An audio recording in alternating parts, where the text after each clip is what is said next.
Welcome once again, everyone, to Maths by Gurpreet Sekho, and we are on the concluding exercises of the chapter Differentiability from NCERT Mathematics for 12th class, and we will be doing exercise 5.8 today, in which there are two most important theorems, and these are very important from the examination point of view as well.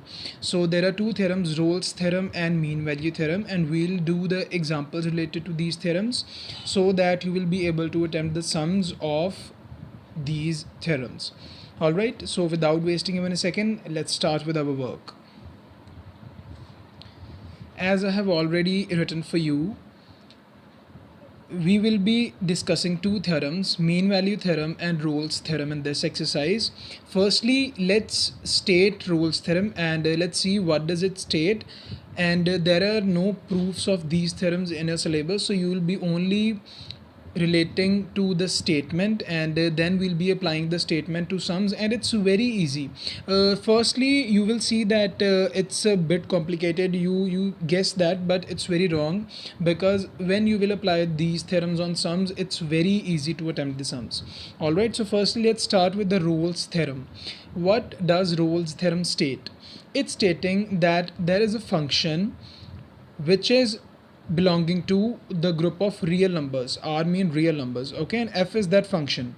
Let it be continuous on the closed interval AB. That function is continuous on this interval. We'll be discussing continuity, so don't worry about that. It's continuous on the closed interval, and it's differentiable on the open interval AB.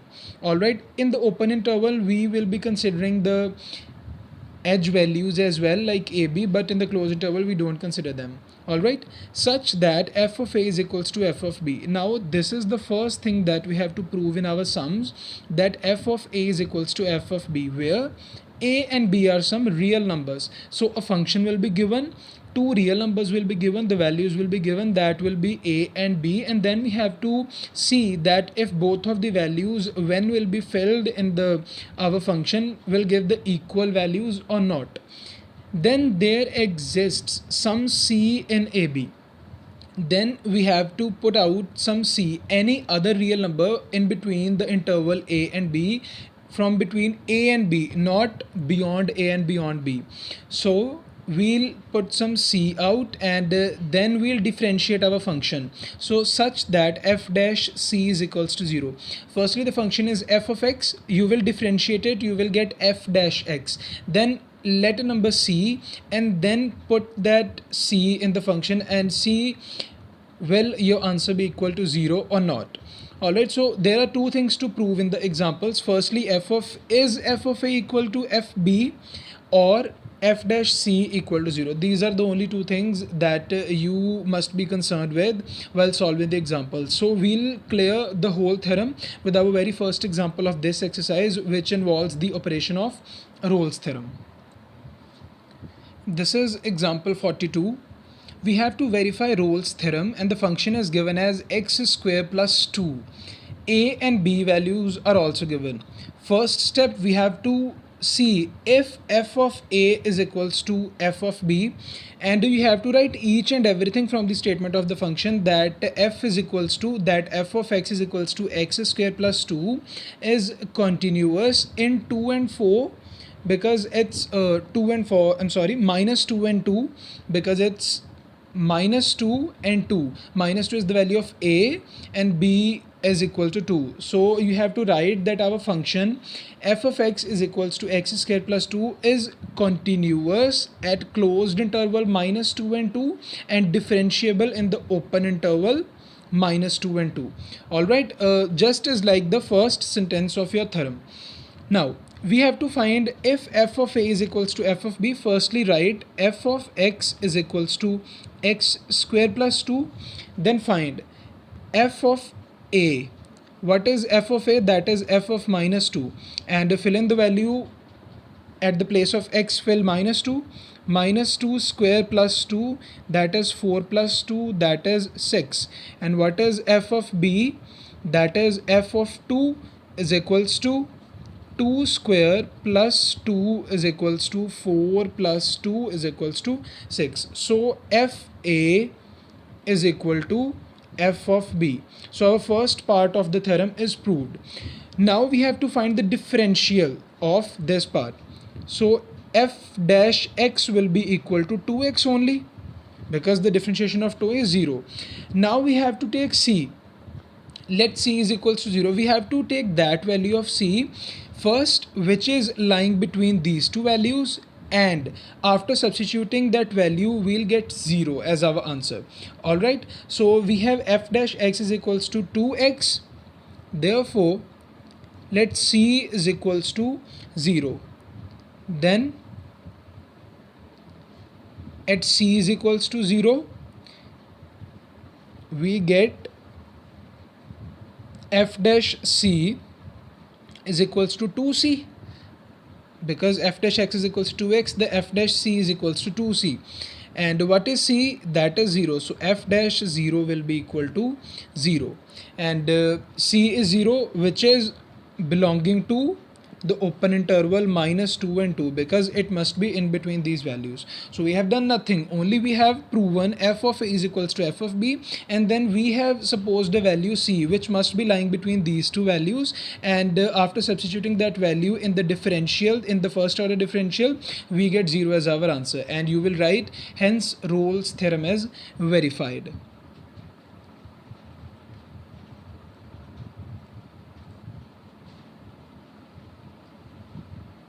So we have verified it simply.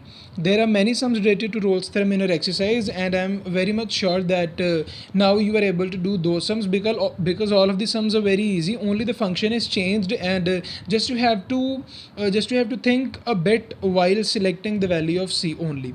Otherwise the theorems are very easy, the applications are also very easy. So now let's move to the mean value theorem, which is our last topic of this chapter as well as the last theorem of this exercise.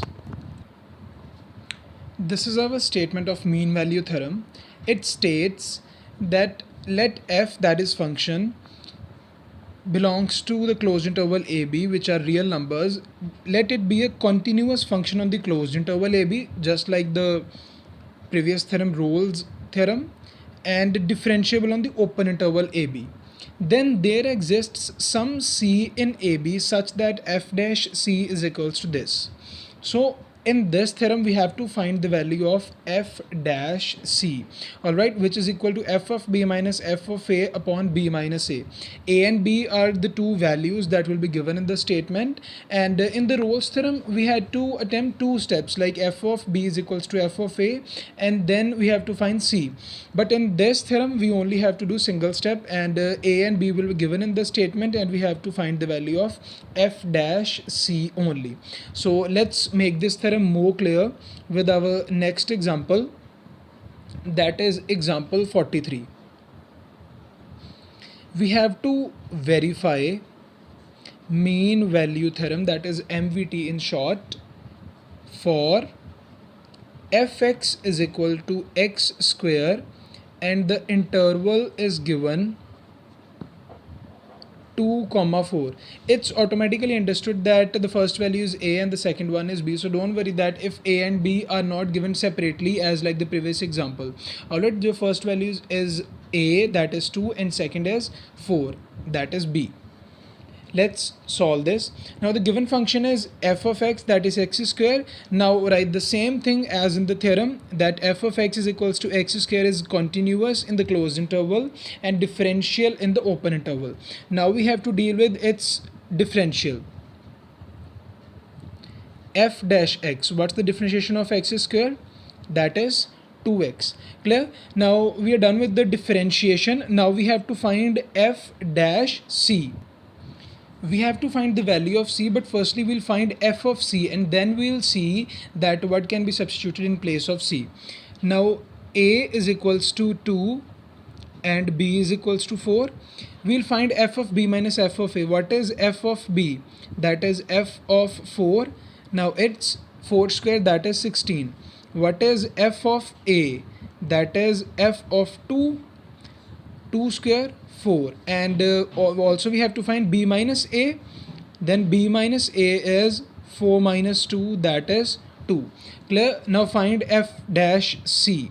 What is f dash c? F of b minus f of a. 16 minus 4 upon b minus a, that is 2. 16 minus 4, that is 12 upon 2, which is equal to 6. Now, there exists a point C which belongs to AB. What is AB? In our sum, that is 2 comma 4. So C belongs to 2 comma 4 such that f dash C is equals to 6. We have found the value. Now what was f dash x? 2x. And what is f dash c? That is 6. It means when we'll put the value of c in the function, now what will you get? F dash x is equals to 2x. Now put c in place of x. What will you get? F dash c is equals to 2c, but f dash c is equals to 6. But f dash c is equals to 6, and 6 is equals to 2c. Automatically your c will be equal to 3, and it's very much clear that c is in between 2 and 4. So therefore c is equals to 3 belongs to 2 comma 4. Therefore f dash c exists and its value is 6, which we can find with the mean value theorem. So it's nothing but you have to find the value of c only. It's the easiest way that I have made you understand to find the value of c. Otherwise in the book most of the steps are combined and it's not pretty much clear. So I hope now you have cleared your concepts regarding mean value theorem and Rolle's theorem. With these theorems, we are done with our chapter differentiability. We have discussed a number of topics which are involved in the differentiability, and I hope that I have made it easy for you to understand all of them. So we'll be continuing with a different chapter on some other day. And before leaving, don't forget to press the subscribe button and the bell icon in order to get new updates from my side. And if you have any doubts in the differentiability chapter regarding any sum from any author's book, feel free to post it in the comment section, and I'll be more than happy to answer your problems with the possible solutions. So keep practicing and best of luck.